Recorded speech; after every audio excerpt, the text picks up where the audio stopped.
नमस्कार, जय हिंद भावांनो. यारो मुंबई आर्मी रॅली भरती 2024 तर्फा यारो मुंबई आर्मी रॅली भरतीचा आज तिसरा दिवस होता. तर 30 नोव्हेंबरला यारो मुंबई आर्मी रॅली भरती कशा प्रकारे झाली, जीवदानी ग्राउंड विरार मुंबई या ठिकाणी जे यारो मुंबईचा आज ग्राउंड झालं 30 नोव्हेंबरला. तर आज मुलांनी कोणकोणत्या चुका केल्या ज्या की तुम्हाला करायचे नाही आहे, कोणकोणत्या गोष्टीचं लक्ष ठेवायचं आहे आणि आज एका बॅच मध्ये किती मुलं सोडले आणि एका बॅच मधून किती मुलांना घेतलं, एक्सिलेंटचे आज किती मुलं घेतले, त्याचबरोबर सेकंड ग्रुपचे किती मुलं घेतले, एक्सिलेंट साठी काय टाइम देण्यात आला 1600 मीटर रनिंग साठी आणि सेकंड ग्रुप साठी काय टाइम देण्यात आला होता या ठिकाणी 1600 मीटर रनिंग साठी, त्याचबरोबर टोटल आज किती मुलं घेतले, त्याचबरोबर जे या ठिकाणी ग्राउंडच्या अंदर डॉक्युमेंट कोणकोणते लागत आहे, त्याचबरोबर जे मुलं या ठिकाणी कोणकोणत्या चुका करत आहे आणि उंचीमध्ये किती मुलं या कटत आहे, या ठिकाणी हाईट किती लागत आहे. तर संपूर्ण माहिती तुम्हाला सांगणार आहे की 30 नोव्हेंबरला यारो मुंबई आर्मी रॅली भरती कशा प्रकारे झाली याबद्दल. तर आजचा व्हिडिओ खूप महत्त्वाचा होणार आहे. व्हिडिओ शेवटपर्यंत बघा आणि व्हिडिओला आताच लाईक करा. नमस्कार विद्यार्थी मित्रांनो, नोकरी लाईन मराठी युट्यूब चॅनलवर मी गोपालन खळे तुमचं सर्वांचं सहर्ष स्वागत करतो. तर मित्रांनो, व्हिडिओचा थंबनेल बघून तुमच्या लक्षात आलं असेल की आपला व्हिडिओ कोणत्या टॉपिकवर होणार आहे. व्हिडिओ सुरू करण्याच्या आधी आपल्या युट्यूब चॅनलला सबस्क्राइब करा जेणेकरून प्रत्येक भरतीचे अपडेट तुमच्यापर्यंत सर्वात आधी पोहोचेल. जास्त करून यारो मुंबई आर्मी रॅली भरतीच्या रिलेटेड जास्त व्हिडिओ आपल्या चॅनलवर अपलोड करत असतो. पहा विद्यार्थी मित्रांनो, ज्यांचा सुद्धा येणाऱ्या दिवसामध्ये ग्राउंड आहे तर सर्वांना एक रिक्वेस्ट आहे, जे पण विद्यार्थी यारो मुंबईला ग्राउंड देण्यासाठी येत असेल गावामधून तर चादर वगैरे आपल्या सोबत आणा, डब्बा वगैरे सोबत आणा जेवणाचा, त्याचबरोबर जे ओरिजिनल डॉक्युमेंट आपल्याला सोबत आणायचे आणि झेरॉक्स सुद्धा आणायचे, ह्या गोष्टीचा आपल्याला लक्ष ठेवायचं आहे. तर थंडीचा टाइम आहे विद्यार्थी मित्रांनो, कुठेही या ठिकाणी झोपा लागते लक्षात ठेवा, ठीक आहे. तर एवढं आपल्याजवळ असू द्या. तर सर्वात पहिले आज 30 नोव्हेंबरला मुलांनी कोणत्या चुका केल्या ते तुम्हाला या ठिकाणी सांगून देतो. तर सर्वात पहिली जे चूक मुलं या ठिकाणी करत आहे की आज सकाळी 30 नोव्हेंबरला मुलं आले होते. तर त्या मुलांना असं वाटलं की बाबा 30 नोव्हेंबर त्यांच्या हॉल तिकीटवर तारीख आहे, तर त्यांना वाटलं की 30 नोव्हेंबरलाच आपला आज ग्राउंड आहे. तर मुलं आज सकाळी 30 नोव्हेंबरला आले होते तर त्यांना ज्या आर्मीवाल्यांनी डायरेक्ट घरी पाठवलं, ठीक आहे. म्हणजे सांगायचं एवढंच, आर्मीची जी प्रोसेस आहे ही एक दिवस अगोदर पासून झाली राहते. आता ज्या विद्यार्थ्यांचा आज 30 नोव्हेंबरला ग्राउंड झालं तर ते मुलं जे आहे 29 नोव्हेंबरला रात्री त्या ठिकाणी जे विद्यार्थी मित्रांनो 7-8 वाजतापासून ग्राउंडवर हजर होते. तर सांगायचं एवढंच की आर्मीची जी प्रोसेस आहे ही एक दिवस अगोदर पासून चालू झालेली राहायची. तर सांगायचं एवढंच की एक दिवस अगोदर तुम्हाला या ठिकाणी पोहोचत आहे ज्यांचं सुद्धा येणाऱ्या दिवसामध्ये ग्राउंड आहे त्यांनी, ठीक आहे. तर आता ज्यांचं ग्राउंड विद्यार्थी मित्रांनो 1 डिसेंबरला ग्राउंड आहे तर त्या विद्यार्थ्यांना आज या ठिकाणी ग्राउंडवर हजर राहावं लागणार आहे 30 नोव्हेंबरला, ठीक आहे. तर सांगायचं एवढंच, आर्मीची जी प्रोसेस आहे ही एक दिवस अगोदरपासून चालू झालेली राहते, ठीक आहे. आणि दुसरी जी मुलं या ठिकाणी चुका करत आहे तर आज सर्वात अगोदर रात्री ज्या विद्यार्थ्यांचा आज ग्राउंड झालं 30 नोव्हेंबरला तर ते मुलं 29 नोव्हेंबरला रात्री 7 ते 8 वाजतापासून त्या ठिकाणी ग्राउंडवर हजर होते. त्याचबरोबर विद्यार्थ्यांना त्या ठिकाणी आर्मीवाल्यांनी गेटच्या अंदर एंट्री दिली आणि गेटच्या अंदर एंट्रीच्या वेळेस ज्या डॉक्युमेंट त्या ठिकाणी 3 ओरिजिनल डॉक्युमेंट चेक केल्या जात आहे. आधार कार्ड झालं, हॉल तिकीट झाले, त्याचबरोबर जे नोटरी त्याला अफिडेविट सुद्धा म्हटलं जाते. तर हे 3 डॉक्युमेंट जे आहे गेटवर चेक केल्या जात आहे. तुमच्याजवळ नोटरी नसेल तर तुम्हाला डायरेक्ट घरी पाठवलं जाणार आहे, लक्षात ठेवा. तर नोटरी या ठिकाणी खूप इम्पॉर्टंट आहे, नोटरी या ठिकाणी कंपल्सरी आहे. गेटापाशीच ते नोटरी चेक करत आहे. ज्यांनी नोटरी आणली नाही तर त्यांना ते ग्राउंडच्या अंदर सुद्धा घेत नाही आहे, ठीक आहे. तर नोटरी कशी करायला लागते, कायच्यावर करायला लागते ते सुद्धा तुम्हाला ह्याच व्हिडिओच्या माध्यमातून शेवटी सांगणार आहे.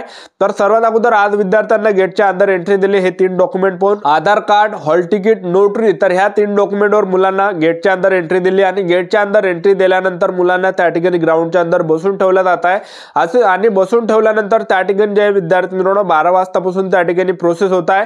तर 12 वाजतापासून सर्वात अगोदर विद्यार्थ्यांचे त्या ठिकाणी हॉल तिकीट स्कॅन केले जातात. हॉल तिकीट सर्वांच्या स्कॅन होणार आहे आणि जवळपास जे विद्यार्थी मित्रांनो आणखीन मुलांना त्या ठिकाणी 100 बॅचेस त्या ठिकाणी तयार केल्या जात आहे आणि ट्रॅकवर त्या ठिकाणी 100 मुलं त्या ठिकाणी बसवल्या जात आहे. तर एका ट्रॅकवर जे विद्यार्थी मित्रांनो 400 मीटरचा जो ट्रॅक आहे तर 400 मीटरच्या ट्रॅकवर जे 10 मुलं त्या ठिकाणी उठवल्या जातात आणि 10 रांगा त्या ठिकाणी बसवते आणि त्या ठिकाणी आर्मीला थोडं मुलांना सूचना देतात की आपल्याला कसं पळायचं, काय पळायचं आहे, मोटिवेट ते करत आणि हे सर्व माहिती ते दिल्यानंतर जे 1600 मीटर रनिंग साठी जे त्या ठिकाणी स्टार्ट करत आहे.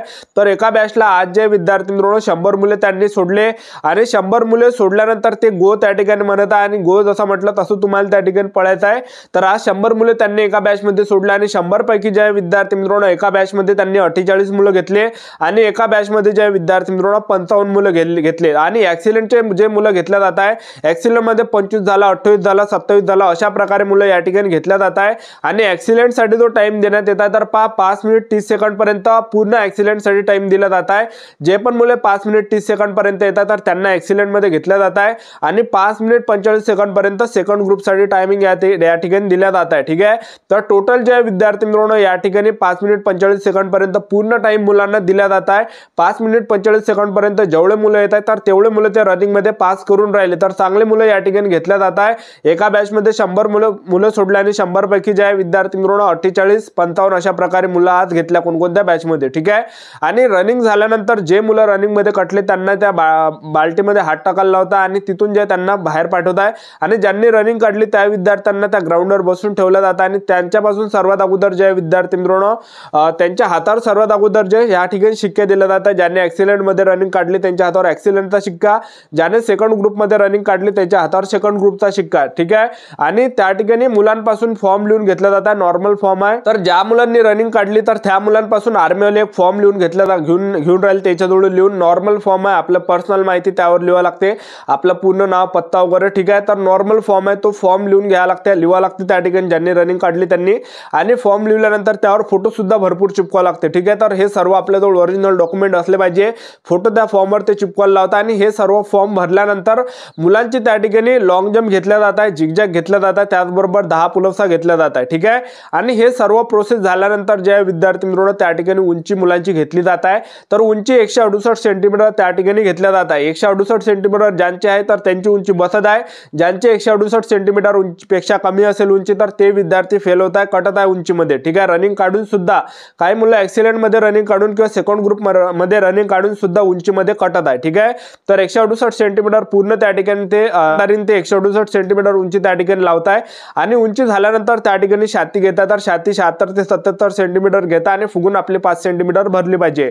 तर हे सर्व प्रोसेस झाल्यानंतर रात्रीच त्या ठिकाणी डॉक्युमेंट व्हेरिफिकेशनची प्रोसेस राहते आणि मेडिकल साठी दुसऱ्या दिवशी जे विद्यार्थी मित्रांनो मेडिकल ते होते। ठीक आहे, दुसऱ्या दिवशी मेडिकल साठी ते तारीख देते। ठीक आहे, तर डॉक्युमेंट व्हेरिफिकेशनची जी प्रोसेस आहे तर डॉक्युमेंट व्हेरिफिकेशनला जे कागदपत्र या ठिकाणी लागत आहे तर 10वीचं मार्कशीट, 10वीचं बोर्ड सर्टिफिकेट, 12वीचं मार्कशीट, 12वीचं बोर्ड सर्टिफिकेट, टीसी शाळा सोडल्यात दाखला त्याला आपलं म्हणतो, शाळा सोडल्यात दाखला जर नसेल तर कॉलेजमधलं बोनाफाईड न्या, कास्ट सर्टिफिकेट सोबत न्या, डोमेशियल सोबत न्या, त्याचबरोबर कॅरेक्टर सर्टिफिकेट सोबत न्यायचा पोलीस स्टेशन मधलं, त्याचबरोबर तुम्हाला ज्या अनमॅरिड सर्टिफिकेट सोबत न्यायचा, आधार कार्ड सोबत न्यायचे, 50 फोटो तुम्हाला सोबत लायचे, 25 फोटो ज्या दिवशी रनिंग काढली त्या दिवशी आणि 25 फोटो मेडिकलच्या दिवशी लागणार आहे, पोलीस पाटलाचा रहिवासी दाखला लागणार आहे, सरपंचाचा रहिवासी दाखला लागते।